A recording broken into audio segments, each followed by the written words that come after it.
नाम तो सुना ही होगा। ये उपन्यास सम्राट प्रेमचंद है। आइए इनके बारे में कुछ और जानें। नाम धनपत राय, उपनाम प्रेमचंद, जन्मस्थल लमही, वाराणसी, उत्तर प्रदेश, जन्मतिथि सन 1880, निधन सन 1936। आपने प्रेमचंद का परिचय पाया, अब उनके साहित्यिक जीवन के बारे में भी जानिए। आरंभ में वे नवाब राय नाम से उर्दू साहित्य में लिखते थे। बाद में प्रेमचंद के नाम से हिंदी में लिखने लगे। गोदान उनका सर्वश्रेष्ठ उपन्यास है। इसके अलावा गबन, मंगलसूत्र, रंगभूमि, कर्मभूमि उनके उपन्यास है। उन्होंने कई सारी कहानियां भी लिखी है, जो मानसरोवर भाग 1 से 8 में संकलित है। साहित्य में प्रगतिवाद को जागृत करने के लिए उन्होंने जागरण तथा हंस नामक पत्रिकाओं का संपादन भी किया था। ईदगाह उनकी ऐसी ही एक अमर कहानी है। रमजान के पूरे 30 रोजों के बाद आज ईद आई है। कितना मनोहर, कितना सुहावना प्रभात है। आज का सूर्य देखो, कितना प्यारा, कितना शीतल है, मानो संसार को ईद की बधाई दे रहा है। गांव में कितनी हलचल है। ईदगाह जाने की तैयारियां हो रही है। किसी के कुर्ते में बटन नहीं है, पड़ोस के घर में सुई धागा लेने दौड़ा जा रहा है। किसी के जूते कड़े हो गए हैं, उनमें तेल डालने के लिए तेली के पास भागा जाता है। जल्दी जल्दी बैलों को सानी पानी दे दें। ईदगाह से लौटते लौटते दोपहर हो जाएगी। 3 कोस का पैदल रास्ता, फिर सैकड़ों आदमियों से मिलना भेंटना। दोपहर के पहले लौटना असंभव है। लड़के सबसे ज्यादा प्रसन्न है। किसी ने एक रोजा रखा है, वह भी दोपहर तक, किसी ने वह भी नहीं। लेकिन ईदगाह जाने की खुशी उनके हिस्से की चीज है। रोजे बड़े बूढ़ों के लिए होंगे, इनके लिए तो ईद है। रोज ईद का नाम रटते थे, आज वह आ गई। अब जल्दी पड़ी है कि लोग ईदगाह क्यों नहीं चलते। उनकी अपनी जेबों में तो कुबेर का धन भरा हुआ है। बार बार जेब में से अपना खजाना निकाल कर गिनते हैं और खुश होकर फिर रख देते हैं। महमूद गिनता है, 1, 2, 10, 12। उसके पास 12 पैसे हैं। मोहसिन के पास 1, 2, 8, 9, 15 पैसे हैं। इन्हीं अनगिनत पैसों से अनगिनत चीजें लाएंगे, खिलौना, मिठाइयां, गेंद और जाने क्या क्या। और सबसे ज्यादा प्रसन्न है हामिद, गरीब सूरत, दुबला पतला लड़का, जिसका बाप गत वर्ष हैजे की भेंट हो गया। फिर एक दिन मां भी मर गई। अब हामिद अपनी बूढ़ी दादी अमीना की गोद में है और उतना ही प्रसन्न है। हामिद के पांव में जूते नहीं है, सिर पर एक पुरानी टोपी है जिसका गोटा काला पड़ गया है, फिर भी वह प्रसन्न है।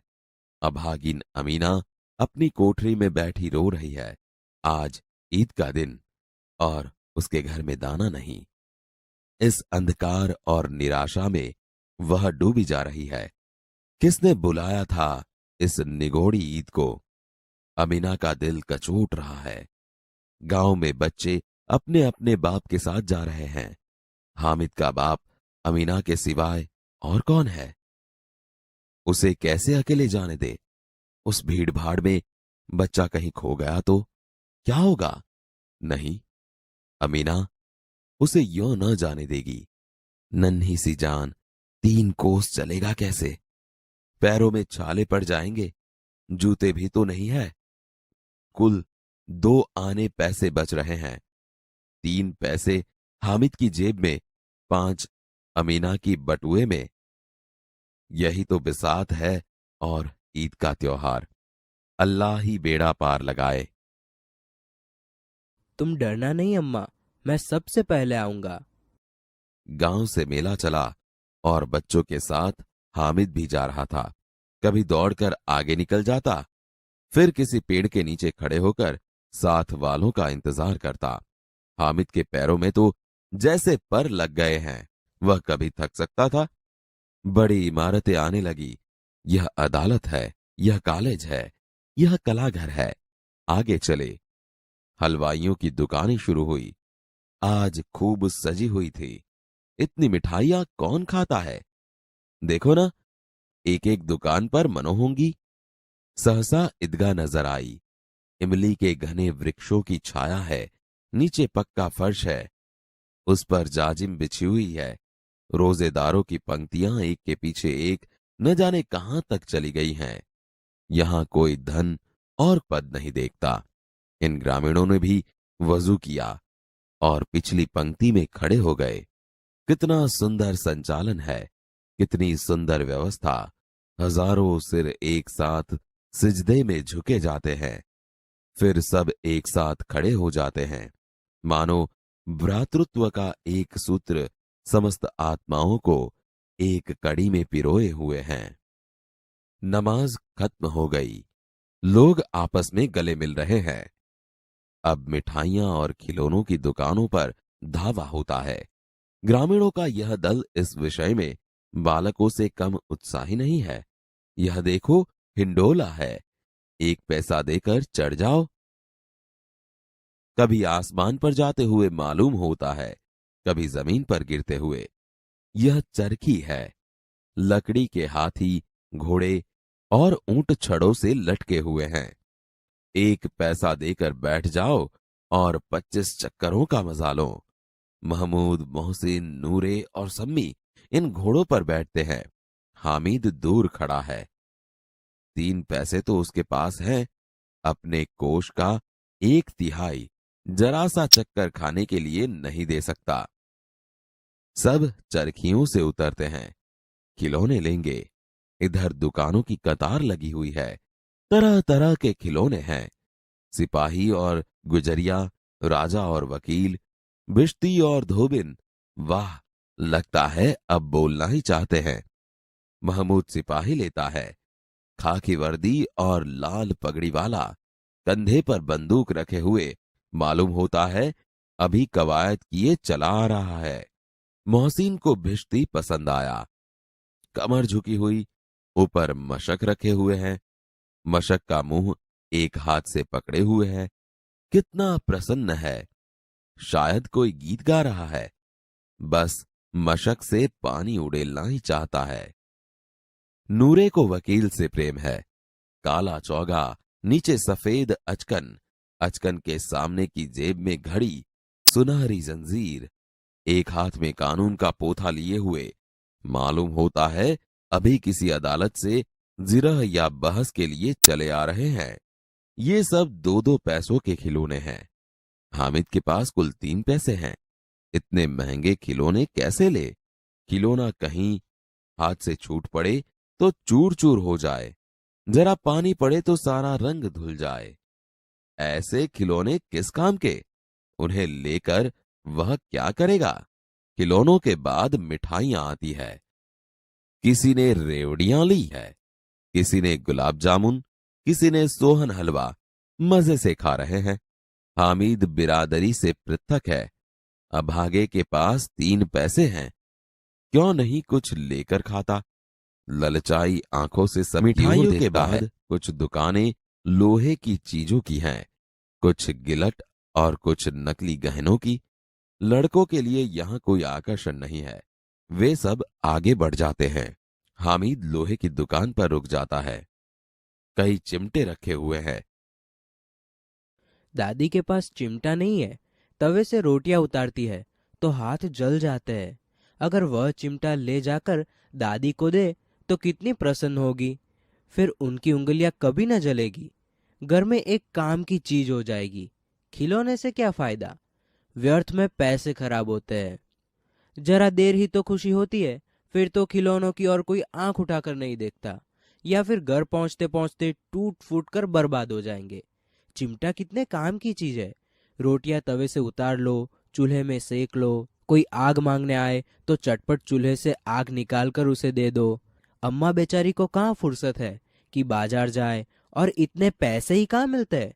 रोज हाथ जला लेती है। हामिद के साथी आगे बढ़ गए हैं। सबील पर सब शरबत पी रहे हैं। देखो सब कितने लालची है। इतनी मिठाइयाँ ली, मुझे किसी ने एक भी न दी। उस पर कहते हैं मेरे साथ चलो, मेरा यह काम करो, मेरा वह काम करो। अब अगर किसी ने कोई काम करने को कहा तो पूछूंगा, खाए मिठाइयाँ, आपका मुंह सड़ेगा, फोड़े फुसियाँ निकलेगी, आप ही जबान चटोरी हो जाएगी। तब घर से पैसा चुराएंगे और मार खाएंगे। अम्मा चिमटा देखकर मेरे हाथ से लेगी और कहेंगी, मेरा बच्चा अम्मा के लिए चिमटा लाया है, कितना अच्छा लड़का है। इन लोगों के खिलौने पर कौन इन्हें दुआएं देगा।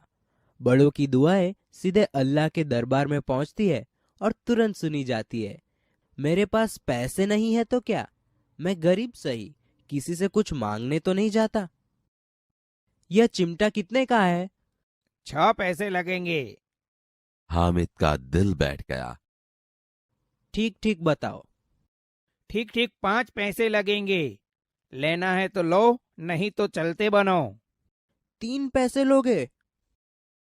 हामिद आगे बढ़ गया ताकि दुकानदार की घुड़कियां न सुने, लेकिन दुकानदार ने घुड़कियां नहीं दी, बुलाकर चिमटा दे दिया। हामिद ने उसे इस तरह कंधे पर रखा मानो बंदूक है, फिर शान से अकड़ता हुआ संगियों के पास गया। यह चिमटा क्यों लाया बुद्धू? इसका क्या करेगा? जरा अपना भिस्ती तो जमीन पर गिराओ, सारी पसलियां चूर चूर हो जाए बच्चों की। तो यह चिमटा कोई खिलौना है? खिलौना क्यों नहीं है? अभी कंधे पर रखा बंदूक हो गई, हाथ में ले लिया फकीरों का चिमटा हो गया। चाहूं तो इससे मंजीरे का काम ले सकता हूँ। एक चिमटा जमा दूं तो तुम लोगों के सारे खिलौनों की जान निकल जाए। तुम्हारे खिलौने कितना ही जोर लगाए, मेरे चिमटे का बाल भी बांका नहीं कर सकते। बहादुर शेर है मेरा चिमटा। मेरी खंजरी से बदलोगे? 2 आने की है। मेरा चिमटा चाहे तो तुम्हारी खंजरी का पेट फाड़ डाले, बस एक चमड़े की झिल्ली लगा दे, डब डब बोलने लगी। जरा सा पानी लग जाए तो खत्म हो जाए। मेरा बहादुर चिमटा आग में, पानी में, आंधी में, तूफान में बराबर डटा रहेगा। चिमटे ने सभी को मोहित कर लिया, लेकिन अब पैसे किसके पास धरे हैं? फिर मेले से बहुत दूर निकल आए हैं। धूप तेज हो रही है, घर पहुंचने की जल्दी है। बड़ों से जिद करे तो भी चिमटा नहीं मिल सकता। हामिद है बड़ा चालाक, इसलिए उसने अपने पैसे बचा रखे थे। औरों ने 3-3, 4-4 आने पैसे खर्च किए, पर कोई काम की चीज न ले सके। हामिद ने 3 पैसों में रंग जमा लिया। सच ही तो है, खिलौनों का क्या भरोसा, टूट फूट जाएंगे। हामिद का चिमटा बना रहेगा बरसों। जरा अपना चिमटा दो, हम भी देखे। तुम हमारा बिस्ती लेकर देखो। महमूद और नूरे ने भी अपने अपने खिलौने पेश किए।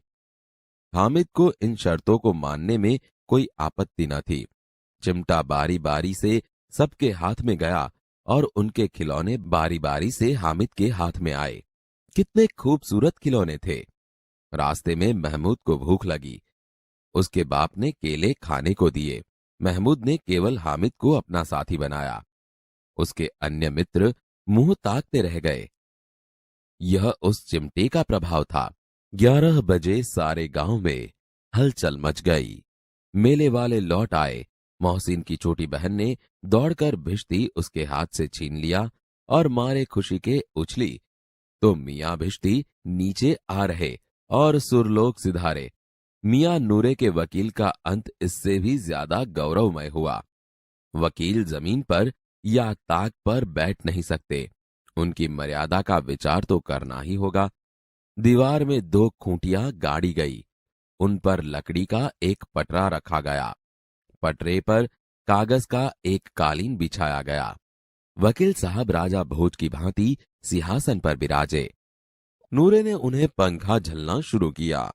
अदालतों में खस की टट्टियां और बिजली के पंखे होते हैं, क्या यहां मामूली पंखा भी न हो?